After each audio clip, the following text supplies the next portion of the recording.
மா நாம பண்ற உடம்பு குறையறதுக்கு வீடியோ பார்த்துனுங்கறடி. வீடியோ பார்த்தா உடம்பு குறைஞ்சிருமா? உடம்பு குறைக்க என்ன பண்ணணும்னு நான் சொல்றேன். சொல்றி.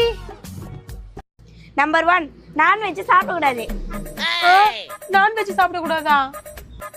2, ஒரு நாளைக்கு 5 கிலோமீட்டர் நடக்கணும். 5 கிலோமீட்டர் நடக்கணுமா?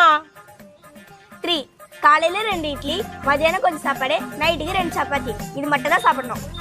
நேது சப்பாத்தியா? அப்ப ஆம்லெட் ஆப்பா எல்லாம் சாப்பிட கூடாதா? கூடவே கூடாது. அதை விட முக்கியமான விஷயம், நொறுக்கு தீனியே சாப்பிடக்கூடாது. அவ்வளவுதானா? சரி. எங்கம்மா போற? வெயிட் குறைக்கிற வேலை நம்மளால முடியாது. கடைக்கு போயிட்டு ஆளுக்கு ஒரு பிரியாணி வாங்கிட்டு வரேன். நல்லா சாப்பிட்டு தூங்கலாம். மா மறக்காம பிரியாணில முட்டை போட்டு வாங்கினாமா.